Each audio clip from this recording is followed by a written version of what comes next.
మన క్రాంతి ప్రదాత, మన దారిదీపము శ్రీ డాక్టర్ బిఆర్ అంబేద్కర్ గారికి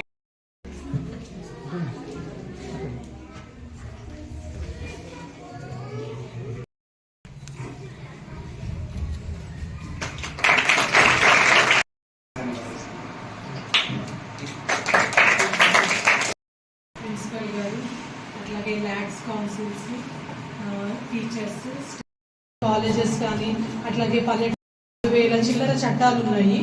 ఆ చట్టాలన్నిటికీ కూడా మూల రూపం అంటే ఫాదర్ ఆఫ్ ఆల్ లాస్ ఏంటంటే కాన్స్టిట్యూషన్.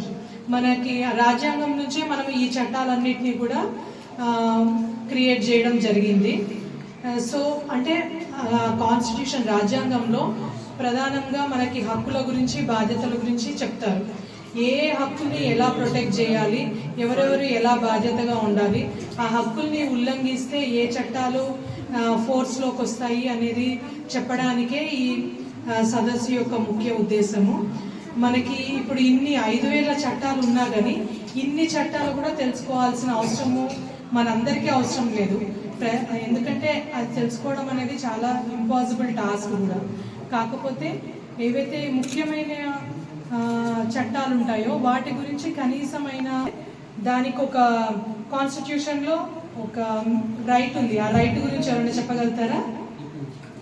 స్కూల్స్కి వెళ్ళాలి, చదువుకోవాలి అనేది ఆ చట్టం యొక్క ముఖ్య ఉద్దేశము, ఆ హక్కు యొక్క ముఖ్య ఉద్దేశము. వీటికి సంబంధించి 2 చట్టాలు ఉంటాయి. అవేంటంటే prohibition of child marriage act, prevention of child labour act. అంటే ఆ 2 చట్టాల్లో ఏమని చెప్తారంటే పిల్లలు అనేవాళ్ళు స్కూల్కే వెళ్ళాలి. పిల్లలతో ఎవరన్నా పని చేయిస్తున్నట్లయితే, వాళ్ళకి ఎంప్లాయ్మెంట్లో తీసుకున్నట్లయితే అందులో తీసుకున్న వాళ్ళని శిక్షింపబడతారు.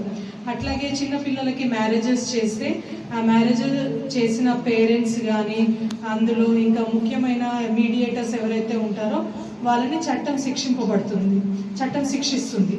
సో అట్లాగా మనకి పిల్లలకి సంబంధించి ఇంకో కొన్ని చట్టాలు ఉన్నాయి. జువెనైల్ జస్టిస్ యాక్ట్ ఒకటి, పోక్సో యాక్ట్ ఒకటి.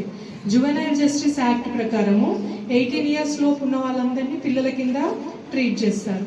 ఒకవేళ ఎవరైతే నేరం చేస్తారో వాళ్ళని child in conflict with law అంటారు. ఎవరిపైన అయితే నేరం చేస్తారో వాళ్ళని విక్టిమ్స్ అంటారు.